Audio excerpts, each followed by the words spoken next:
Hi guys, and welcome to Brave Dog Training Online.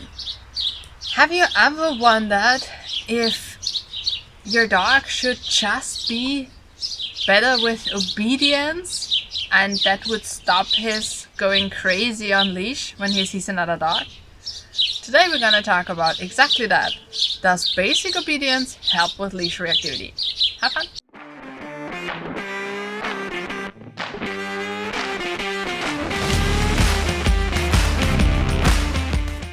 Alright, so what inspired this video was that very often people come to me saying, well, I did group classes with my dog and he's really good with obedience, but it doesn't help. Or they make an assumption that that is everything dog training is. And they say, dog training does not help my dog. And that's really sad, because that's really not all dog training is. Because in a group class situation, there are limits. So, for example, when I'm starting with a client, we do first a consultation, a free consultation, to see how this all can look like. And if you want that, go to the description, book a free call. And then when they decide to work with me, we are starting with an assessment. We are assessing not only the situations where the dog goes crazy, but also everyday life and everything that could be adding to the dog being uncomfortable on leash. And this is really a very in-depth conversation we're having.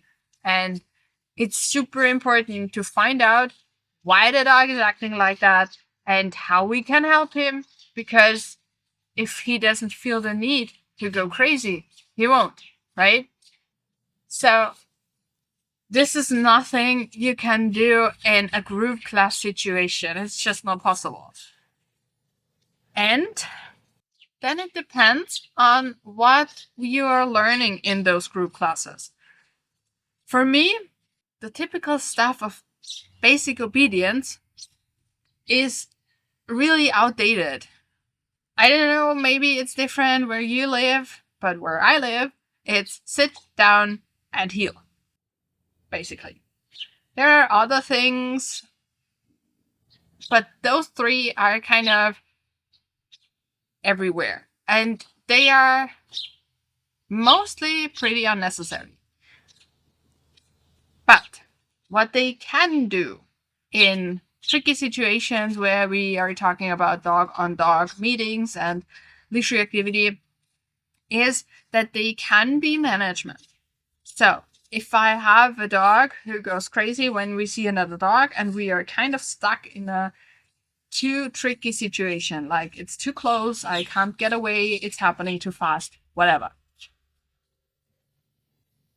If my dog has learned a very, very strong sit and look at me, I can get him through that tricky situation. But it's not sustainable, because it's nothing where he can really experience the situation, really learn from the situation, really learn how to deal with another dog. Because in the end, I want my dog to be able to make decisions, and decisions that does not include going crazy, right? So, for example, Sammy has a arch enemy. It's a really, really cute old German Shepherd.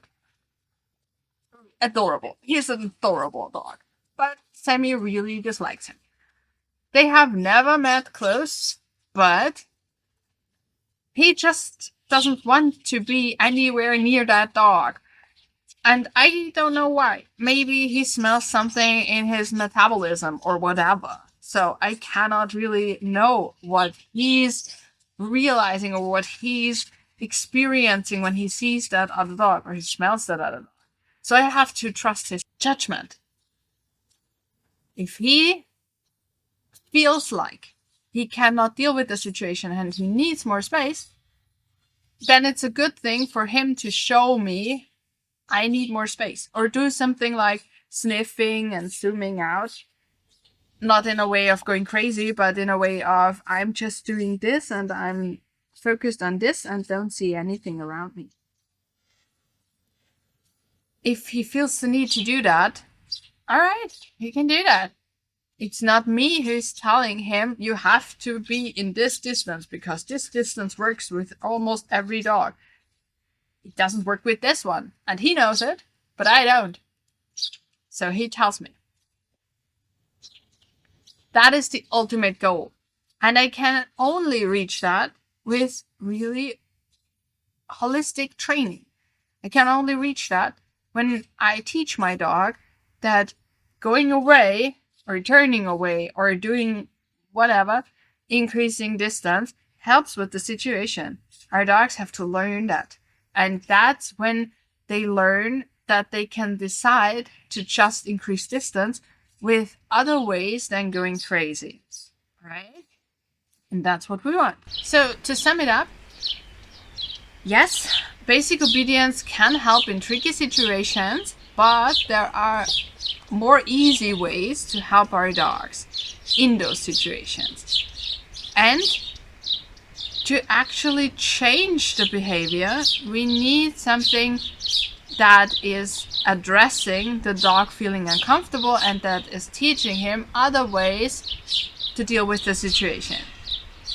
So why don't you tell me in the comments what you have trained with your dog and if it worked, and if you went to group classes with your dog. I would love to read those. And again, if you're ready to start training with your dog and if you want a holistic approach, go to the description, book a free call. We see how that can look like for you and your dog and get you started as soon as possible. Because leash reactivity is nothing that will just get better with time. It will only get worse, and it's really annoying. It's really frustrating for us, and it doesn't have to be. So have fun training, and we'll see each other next time. Bye.